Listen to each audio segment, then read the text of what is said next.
If I had to start my practice again, this is how I'd do it.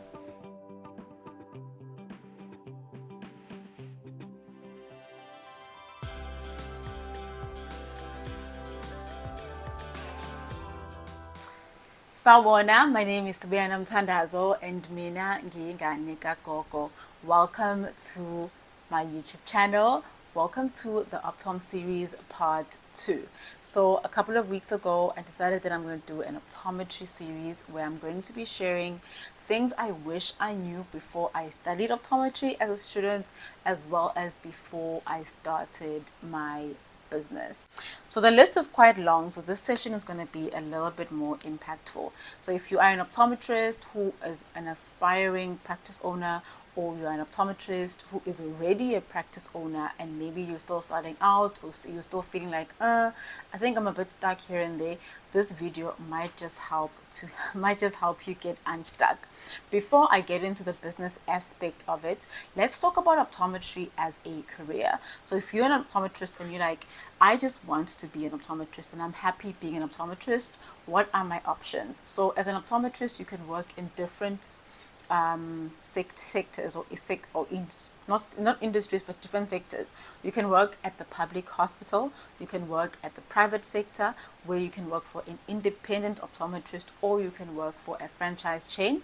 You can work for a retail company, maybe like contact lenses, pharmaceutical companies where you can like be a rep for contact lenses, a rep for eye drops, certain eye ointments, stuff like that. You can also work with the labs like your Hoya, Essilor, the likes.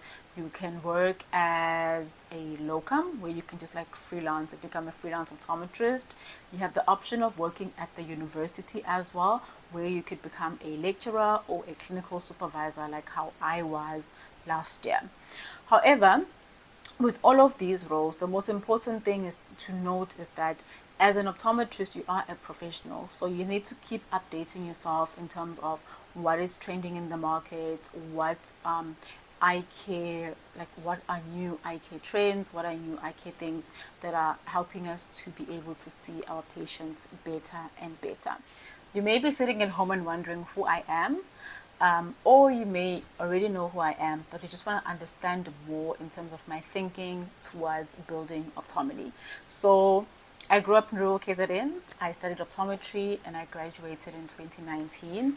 I've been in the industry for the past 7 years now, and I have run my business for the past 2 years. So optometry was founded because I initially felt like customers were not getting proper eye health like education. So every time I would see a patient, they would always complain. We would say, oh, my previous optometrist didn't explain what my condition was. I didn't know why I was wearing glasses, or I didn't know I had to come back after 2 years, and. So I wanted patients to have a space or a practice where they could go to, where they felt seen and they felt like they were not just a transaction. And that is how optometry was born. We have since evolved, and now we focus on ensuring that first-time spectacle wearers are taken care of in the markets. So in the 2 years that I have run optometry, I have had to learn the biggest lesson that I think has been my biggest lesson. It's understanding that I am running a business and not just a clinic. Fine, it is important to know how to run your clinic, seeing your patients, the actual flow, but it is important to also understand that you are running a business, which means that there are certain things like how do you deal with medical aids, how do you deal with customer complaints, how do you ensure that the customer journey is smoother and more efficient, how do you deal with ensuring that for each customer you have a higher conversion rate, how do you deal with your marketing, how do you position your brand, how do you build a brand. I have had to learn that just because I'm a good optometrist doesn't mean I'm going to be a good optometry practice owner. And that was for me one of the hardest things to, like they say, pill to swallow, because I have had to unlearn so many things that I thought were like the most important things about running my business, and relearn what is really important. And the things that are actually important is having a proper strategy, having like understanding your marketing, understanding your finances. But in this session, I'm going to be unpacking three categories that I feel are the most important, so that you leave this after watching this video, having learned a thing or two for you to actually go and either plan to open your practice or go back and run your optometry practice a lot better with things from someone who's done it, got burnt, and now I have the experience to actually share the knowledge with you. So I have separated these three things into three pillars that I think are super, super important for you to be able to run a successful optometry practice. The first one is your business foundation, which is your pillar one. Your pillar two is your patient growth and marketing. Your pillar three is personal development, which I also think is the most important one of all three. So first up, we're going to do business foundations. So as an optometrist, I knew how to see my patients. I knew how to ensure that I deliver a great service with my customers, but I didn't know how to run a business. So what I did initially was I went on it blindly and I made a lot of mistakes. Some of the mistakes that I made were financial mistakes. So the first part under the business foundation, the foundations that we're going to discuss is your finances. So I need you to go back and ensure that you are financially literate in both your personal capacity and your business capacity. So first, understand your money, understand how you're making money, understand what makes you money, understand what takes money away from you, understand the flow of money in your business. If there are certain accounting terms that you need to understand, get an accountant to teach you. If you don't afford an accountant, it's fine. Go on YouTube, go online. There is a platform or someone out there who is going to be able to teach you about these accounting terms so that you understand what's happening in your business. In your personal finance, ensure that you are literate, because they always say if the business is not separate from the person, so if the person is not growing and developing, or if the person behaves a particular way, it means their business is going to behave that particular way. So you need to ensure that in your personal capacity you are financially literate. And one of the most important things that you can do for yourself in your business in order for you to grow is to separate your finances. So you have a personal account, right, where you were getting paid before or where you are going to get paid. That is your personal account. You can do whatever you want with that. No one is going to audit it.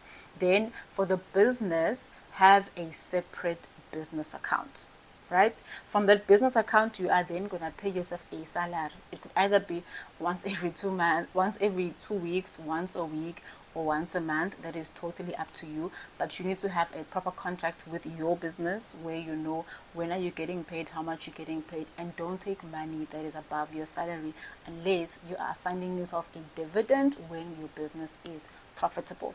That is step one. Number two, as I said, ensure that you are financially literate. Learn more about finances. What is cash flow? What is break even? What is it? How to read an income and profit and loss statement? How to read your balance sheet and actually understand what is happening there.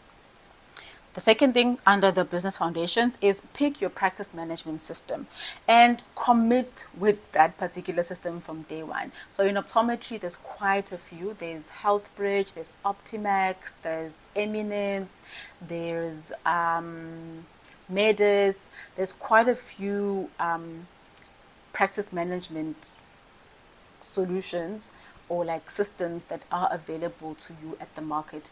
You need to be able to choose one and then stick to that one until such a time that you feel like you need to change it, because you don't want to be making too many changes all at once. All right. So the next thing you need to do for me is you need to understand your medical aid landscape. So understand how medical aids work. If you need to maybe speak to an optometrist who's already existing, or just phone the medical aids, understand how their benefit structure work, understand their payment cycle so that you understand when you're going to get your money, and have like a proper outline of how you're going to run your medical aid payments and patients, as well as your cash patients and their payments. Okay, while we're there with your medical aid, it's easy. The medical aid pays you directly into your account, but you have to ensure that you are registered with those respective medical aids. With your cash patients, ensure that you have, if you want to just be a cash practice, you can be just a cash practice. But if you want to be a cash and a cashless practice or a cashless practice, you need to make sure that you have a speed point machine in place with your particular bank to ensure a smoother transition with your customers. For the cashless transactions, you can either use your bank, or you can use iKhokha, or you can use Yoko. Those are the ones that I know. The next thing is systems, systems, systems, systems. I talk about systems a lot, even with my staff during staff meetings, because a system for your particular business is basically how things are done at your practice. So ensure that you document that journey so that when you are training your staff members, it's there on a document, and it's easy for you to train, and it's easy for you to actually implement, and it's easy for you to also create KPIs for your staff members. It's not here in your head. And simply a system, it doesn't have to be like the actual management system only. It could be the management system, and also how your staff deals with customers, from when the customer comes to book the appointment all the way to when they come back in the next 2 years. That is your system. And ensure that your system aligns with the values that you have for your business. It aligns with your brand so that there's no mishap. For each interaction in your system flow, in your customer journey, the customer knows, and they know exactly what is expected, how they're going to be treated, and. Okay. Next one, which is still under business foundations, please ensure that you are compliant. So as an optometrist, you need to be compliant with HPCSA, and there are other compliance thingies that you need to follow, like CIPC, paying your taxes with SARS, UIF if you've got permanent staff, the Poppy and Pyre Acts, so that you ensure that your customers' data is stored properly, and we've got your PCNAs for your practice number, so that you know every year your practice is still active. So ensure you lock in on that compliance, because you don't want to get audited and then you've got problems. Last but not least, define who your patient is. As I said at the beginning of the video, we started off because we wanted to provide a personalized approach in eye care where we were debunking medical terms. We still do that, but we saw that was very broad. So then now we focus mainly on ensuring our first-time spectacle wearers are taken care of. Even though we see customers from a wider range who are not first-time spectacle wearers, the essence is our ideal customer is a first-time spectacle wearer. So have a proper customer avatar so that you know who your audience is, who's bringing you money, and how they're bringing you money, and how you can attract them to come back into your practice. So that is pillar one, which is ensuring you build your business foundations. Let's go over to pillar two. Right, so now we are on pillar two. Pillar two is your patient growth and your marketing. This is very important, because without your patients, you don't have a business. All right. First thing that I need you to do, if you haven't done already, if you are already an optometry practice owner or business owner, I need you to go and create a Google profile. All right. So Google profiles are free. Okay. Google doesn't charge you for it. They are absolutely free. You go onto Google, you go, so firstly create a Gmail account for your business, and then on your Gmail account, I think there's like 9 dots. Click on that, and then it's going to say company profile or Google profile. Click on that blue thingy there, and then go and follow the steps and create your Google profile. And your job is to maintain your profile. So if you change the address, you change contact details, you change your website, go there and you update your profile, add your work hours, update your public holiday hours, and add your services there. There's an option to add your promotions as pictures for your customers. Add that onto there. There is Google reviews, which is very, very big, because customers want testimonials.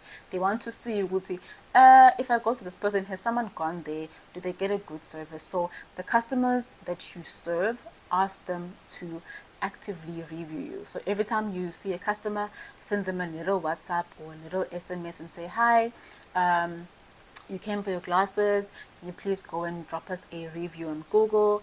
If they don't want to do a Google review, I allow them to do a WhatsApp review. Then you can actually post that on your social media, because that builds trust. So testimonials build customer trust in your brand, because someone else other than yourself has actually told them that your brand is good, okay, and that your service is good and your products are good.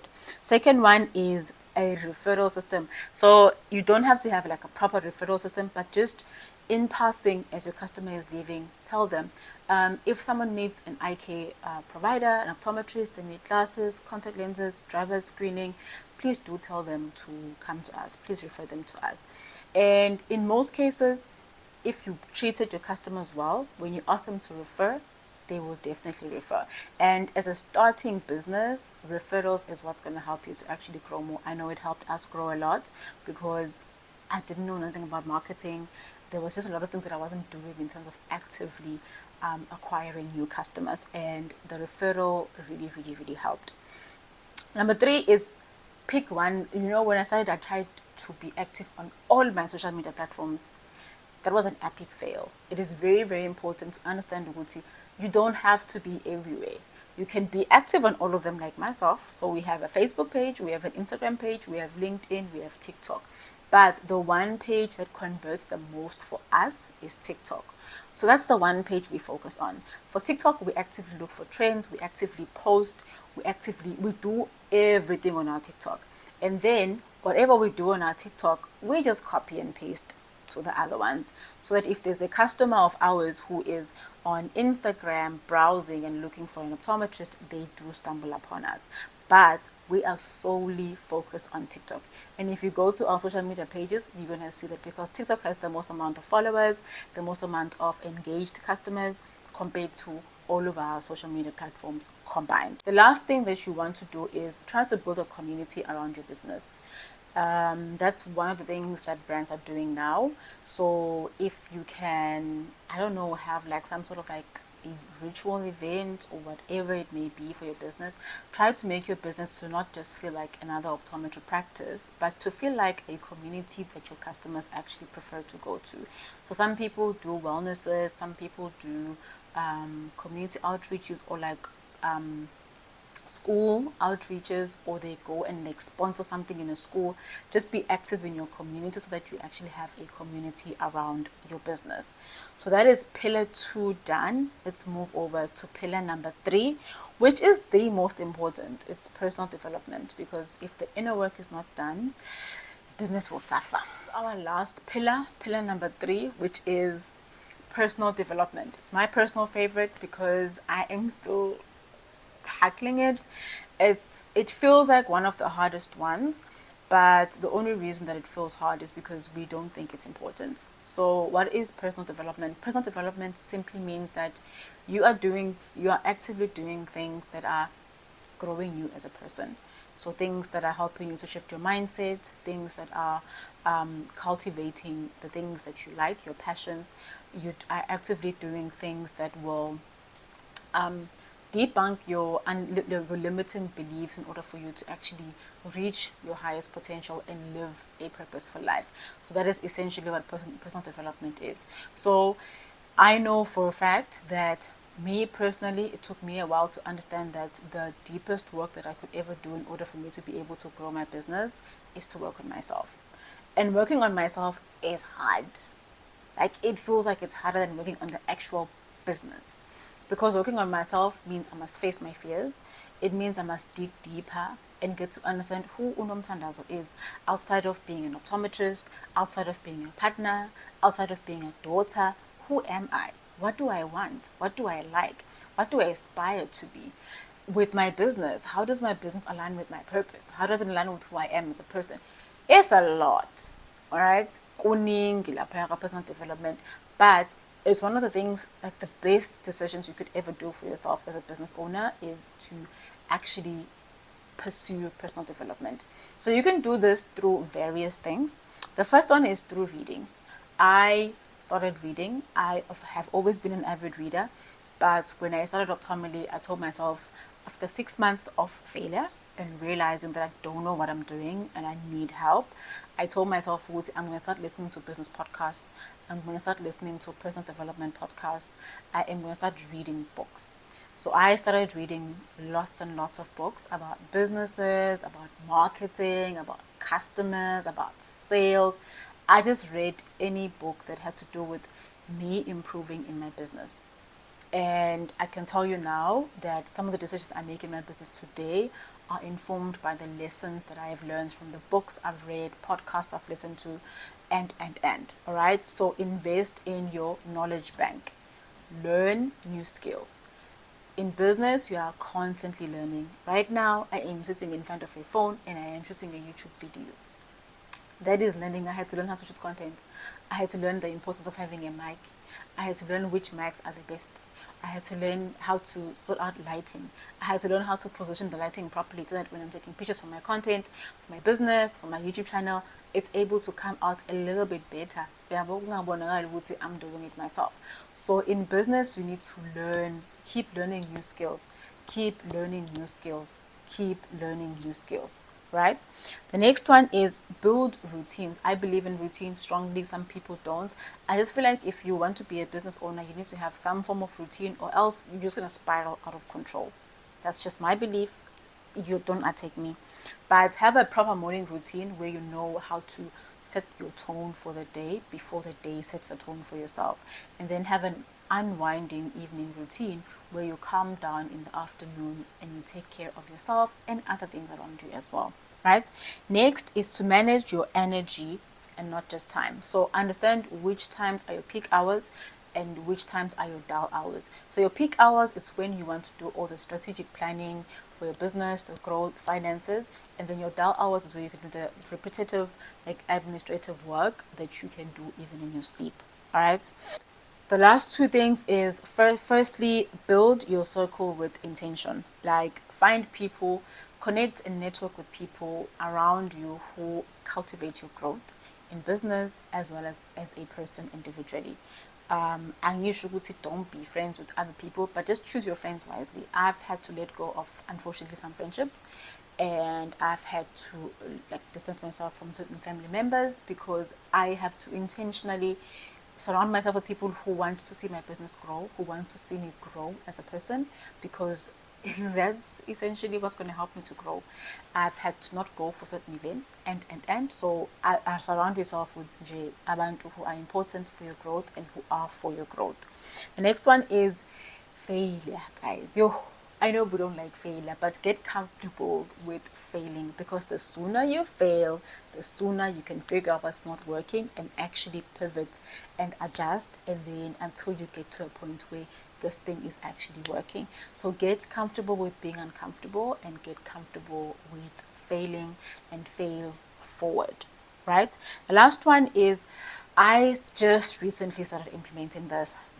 I now try to do daily reflections and weekly reflections. So my daily reflections consist of how much sales did we make today, how many patients did we assist, did we have any complaints, how many orders went out, what are important things that need to be done tomorrow in order to move the needle forward for my business.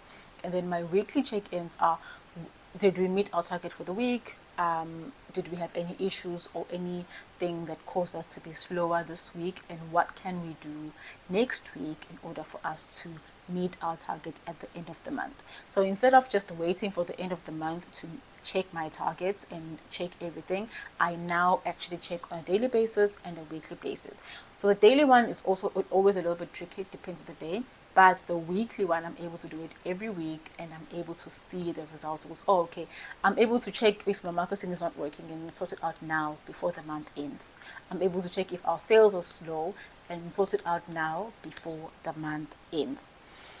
So I feel like there's a lot that I could share, but I think these are the top three of the pillars that I think are very, very important for every optometry practice owner to actually have and possess.